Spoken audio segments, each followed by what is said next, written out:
Picture a world without faucets, showers, or soap aisles. No plumbing, no shampoos, no disinfectants. Just the raw landscape of ancient North America. Most people imagine dirt, discomfort, and crude attempts at cleaning. But that image is completely wrong. The truth is far more impressive. Long before modern bathrooms existed, Native American communities developed hygiene routines so detailed, so structured, and so effective that many rival and even outperform today's natural wellness practices. They didn't survive harsh environments by chance. They lived clean, organized, and healthy through daily systems built from observation, knowledge of plants, and a deep understanding of how the human body responds to climate, work, and seasons. Forget the myth of ancient people being unclean. It collapses the moment you look closely at the tools they used, the techniques they mastered, and the communal structures they built specifically for bathing, grooming, and health. Imagine stepping into a steam lodge heated with stones glowing red, yucca-root lather foaming between your hands, clay mixtures polishing and conditioning your skin, and fresh water collected from precise, uncontaminated sources rushing over you like a natural shower. These weren't occasional luxuries, they were daily routines. Oral care, hair treatment, skin cleansing, pest control, scent masking for hunting, and even detoxifying steam baths. Every aspect of the body had a method, a tool, and a purpose. Nothing about hygiene was improvised. It was intentional, organized, and essential to both personal health and community stability. This episode unveils the engineering behind ancient cleanliness. Not myths, not stereotypes, real practices, real techniques, real innovation. If discovering forgotten human brilliance excites you, then don't just watch this series. Subscribe, hit the bell, and stay with us as we uncover how ancient Americans achieved cleanliness with precision modern life often overlooks. For generations, popular culture painted a distorted picture of ancient life. One where people wandered through harsh landscapes, unwashed, uncared for, and indifferent to cleanliness. But the historical reality of Native American daily life dismantles this stereotype instantly. Their hygiene systems weren't crude or occasional. They were structured, intentional, and practiced with a level of consistency that would surprise most modern audiences. Across North America, communities developed detailed routines that governed not just how they cleaned their bodies, but when, where, and with what materials. Bathing wasn't reserved for special occasions. It was woven into daily life, whether through full immersion in rivers, targeted washing at communal basins, or sweat-based cleansing in steam lodges. Cleanliness wasn't a reaction, it was a routine. These methods arose from a clear understanding of how different environments affected the body. Those living in colder climates used heated stones, enclosed lodges, and warm water sources to maintain hygiene without risking exposure. In warmer regions, people relied on flowing water, shaded wash areas, and plant-based cleansers to stay refreshed throughout the day. Each method was adapted to its climate, with practices honed over centuries. What makes these routines truly remarkable is how precise they were without relying on modern tools. Without bar soap, they created foaming cleansers from plant roots.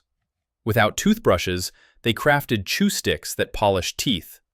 Without conditioners, they made oils and clays that nourished hair. And without running water, they engineered bath structures that directed heat, steam, and moisture exactly where it was needed. This wasn't improvisation, it was expertise. Step by step, these communities refined systems that kept skin healthy, hair clean, and bodies refreshed, proving that cleanliness in the ancient world wasn't just possible, it was prioritized. To understand how ancient Native American communities kept themselves clean, you have to look at the land itself. Their bathroom cabinet wasn't a shelf of products. It was an entire landscape of natural cleansers, conditioners, exfoliants, and tonics. Every region provided its own resources, and people knew exactly how to use them. One of the most impressive tools was yucca-root. When crushed and mixed with water, it created a rich, foaming lather that worked much like modern shampoo. It cleaned hair, softened skin, and even removed stubborn oils after long days of work. Certain clays played their own role. Some absorbed excess moisture, others tightened pores, and many acted as natural exfoliants. Fine-grained riverbank clays were especially prized for polishing skin without causing abrasion. Bathing spaces themselves were thoughtfully designed. Some communities built steam lodges, heated with stones until the interior filled with therapeutic warmth. A quick wash under cool water afterward completed a cleansing cycle that opened pores, removed buildup, and improved circulation. Along rivers, carefully selected spots served as communal wash areas, chosen not only for convenience but for safety, water quality, and privacy. In colder regions, temporary shelters were built near hot springs or heated stone basins, providing warm washing conditions during freezing seasons. Oral care was remarkably advanced. Chew sticks made from aromatic woods cleaned teeth and gums. Crushed charcoal and certain mineral-rich sands served as polishing agents. People knew which plants freshened breath and which fibers prevented food residue from lingering. Hair care was just as detailed. Natural oils from nuts, seeds, and animal fats were worked into braids to prevent dryness. Brushes were crafted from plant fibers or animal hair, each chosen for specific textures. Skin maintenance relied on natural moisturizers, gentle scrubs, and protective coatings made from plant extracts. These weren't makeshift solutions. They were refined techniques, grounded in generations of careful observation. Cleanliness in ancient Native American communities wasn't only about removing dirt. It played a larger role in strengthening the community, preparing the body for work, and maintaining overall health. Hygiene routines were closely tied to daily activities, seasonal demands, and personal preparation. These practices didn't stand alone. They shaped how people lived, interacted, and cared for one another. Steam baths were one of the clearest examples of this connection. Heated lodges created controlled environments where people could cleanse their bodies, loosen tension from long days, and recover from cold nights or strenuous work. The combination of heat, sweat, and sudden cool rinses wasn't simply refreshing. It helped prevent stiffness, improved stamina, and supported long-term health. These sessions often prepared hunters for long treks or allowed elders to maintain comfort during harsh seasons. Communal bathing spaces encouraged connection. Families and small groups washed together at designated river spots or constructed seasonal washing shelters. These places became gathering points where people exchanged news, prepared for important events, or simply shared quiet time. Cleanliness was a shared responsibility, and its benefits extended beyond the individual. Seasonal cycles also shaped hygiene. During summer, people bathed more frequently to stay cool, control odors, and remove dust from long travels or agricultural work. In winter, the focus shifted to steam-based cleansing and warming routines that protected skin from cracking and prevented illness caused by prolonged exposure to cold air. Spring often included full-body cleansing traditions as people prepared for planting, travel, or trade. Preventative care was built into every step. Hair treatments reduced tangling and protected scalps from insects. Skin oils prevented dryness and irritation. Regular washing reduced infection risk from cuts or scrapes. These weren't occasional practices. They were integrated into life at every stage. In this world, hygiene supported physical strength, emotional clarity, and social stability. Clean bodies meant capable communities. If you walked into an ancient Native American camp at dawn, you wouldn't find a people waking up disheveled or unkept. Grooming was an essential part of daily preparation, practiced with a level of care and precision that rarely appears in mainstream history. From hair maintenance to skin treatment and age-specific routines, personal grooming was detailed, organized, and purposeful. Hair was one of the most carefully maintained features. People crafted combs from bone, antler, or carved wood, each shaped with fine teeth to detangle, clean, and style. Brushes made from bundled plant fibers smoothed long braids or straightened loose hair. For scalp protection, communities used oils from nuts, seeds, or rendered fats, applying them through the length of the hair to prevent dryness and breakage. These treatments also made braids tighter, cleaner, and longer lasting. Adornment was equally important. Natural pigments, red from certain minerals, yellow from crushed plants, black from charcoal, were mixed with animal or plant oils to create markings for protection from the sun or wind. These mixtures doubled as skin conditioners, sealing moisture and softening exposed areas. In colder regions, thicker balms acted as protective layers during long hunts or winter travel. Hygiene practices varied across gender and age. Women often used fine clay or soft plant fibers to exfoliate their face and arms, keeping skin smooth and free from irritation.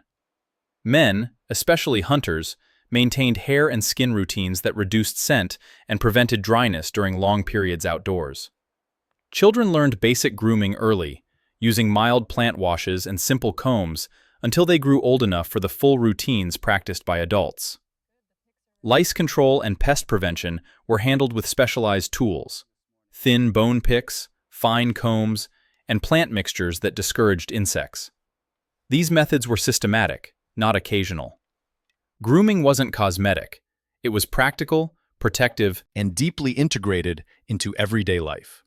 Modern wellness culture often speaks of rediscovering natural hygiene. Botanical cleansers, clay masks, herbal rinses, plant oils, detoxifying heat therapy, and minimal waste routines. Yet everything marketed as a fresh trend today has roots that stretch deep into ancient North America. What is promoted as innovation was already mastered centuries ago by Native American communities who treated the land not as a last resort, but as the first and most reliable source of personal care. Look at the shelves of a natural skincare store today.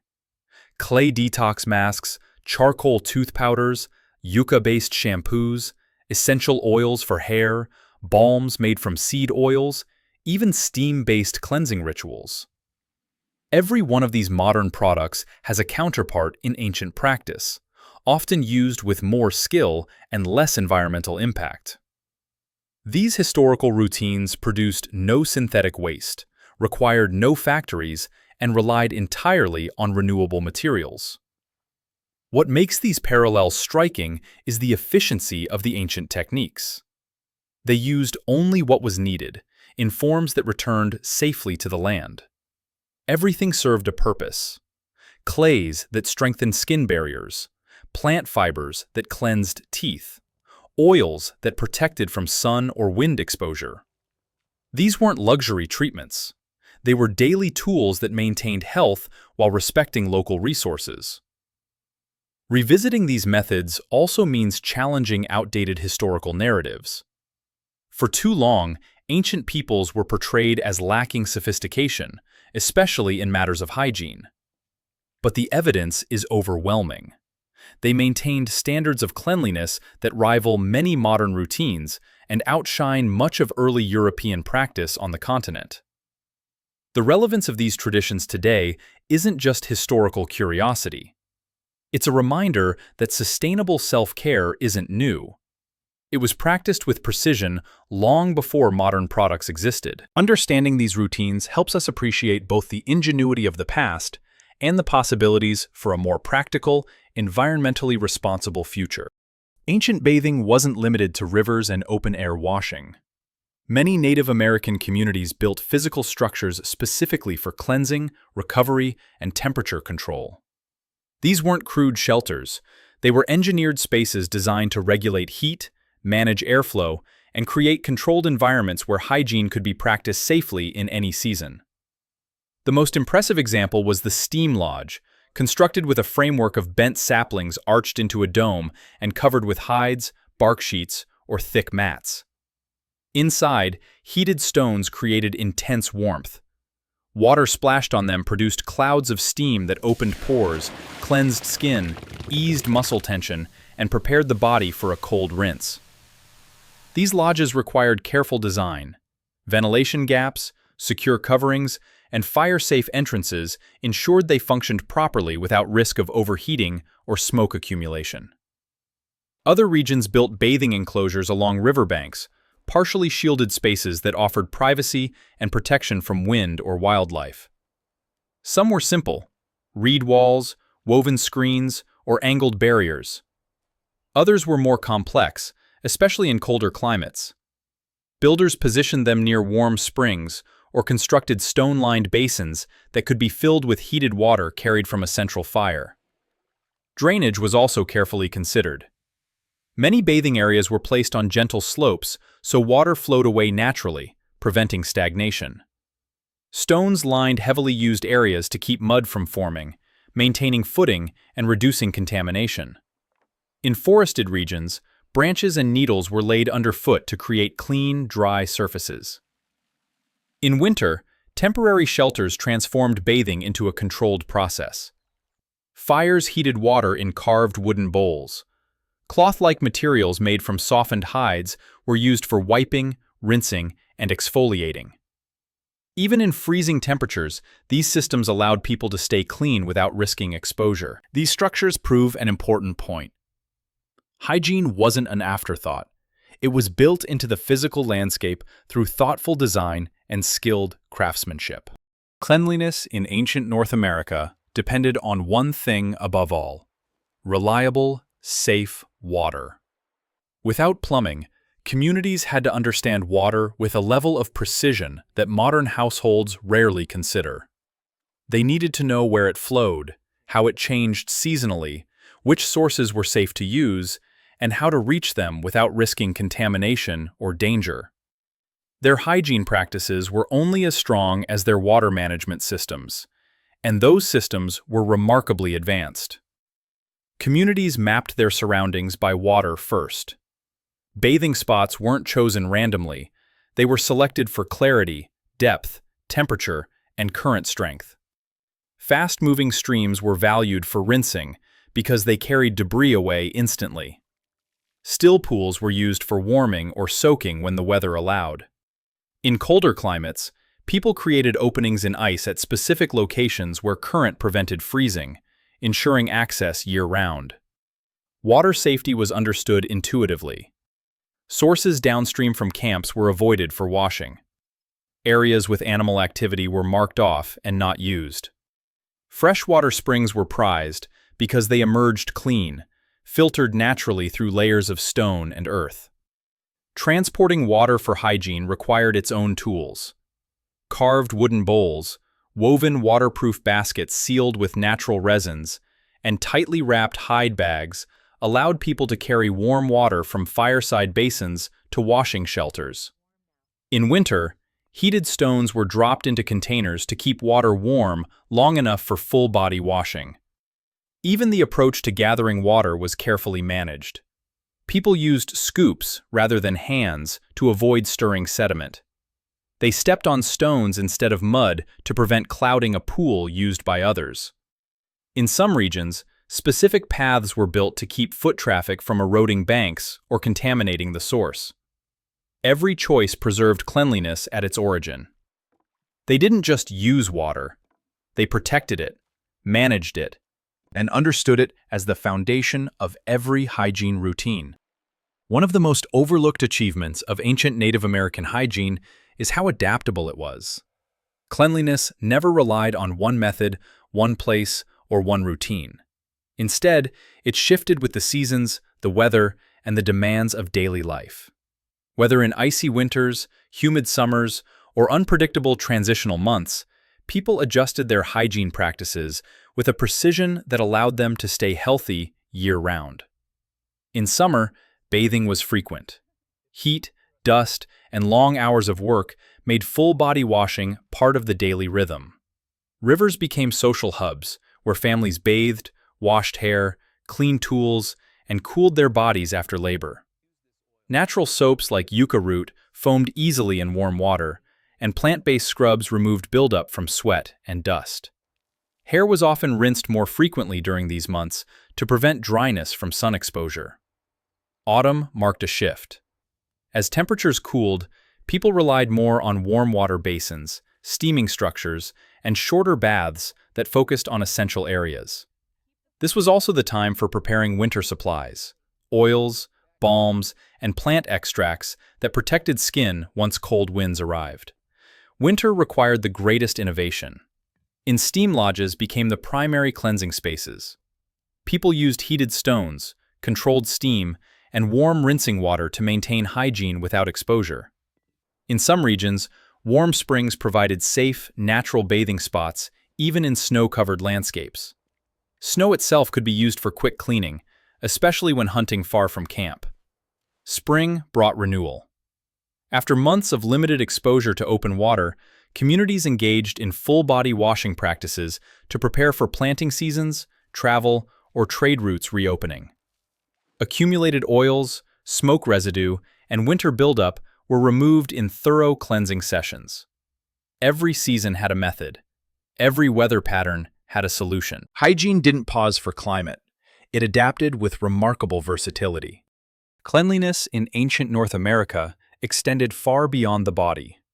Entire living spaces were maintained with routines that kept camps safe, organized, and free from buildup that could attract pests or cause illness. Their approach to environmental sanitation shows a level of planning and awareness rarely acknowledged in historical narratives. In many regions, camp layouts were designed with hygiene in mind. Cooking areas, sleeping zones, washing spots, and waste disposal sites were separated deliberately. Fire pits sat downwind from bathing spaces. Water collection paths were kept clear of food scraps. Refuse was buried away from living areas or burned in controlled fires to prevent contamination. These decisions were systematic, not improvised. Ground maintenance was equally important. People lined frequently used areas with mats woven from reeds, bark strips, or grasses to keep dirt from accumulating. Sleeping spaces were raised on platforms, preventing moisture buildup and keeping bedding dry. Animal hides used as ground coverings were regularly shaken, aired out, and cleaned with plant scrubs to remove odors and prevent pests. Rubbing pest control itself was a highly developed system. Communities used aromatic plants that repelled insects, spreading them in bedding, storing them inside baskets, or placing them near entry points. Fine-toothed combs made from bone helped remove lice or other small pests from hair. Ash and certain clays were used to create protective layers on the skin or hair when traveling through heavily infested areas. Daily cleanup was a shared responsibility. Ash from cooking fires was swept aside. Bones from meals were sorted for tools, crafts, or safe disposal.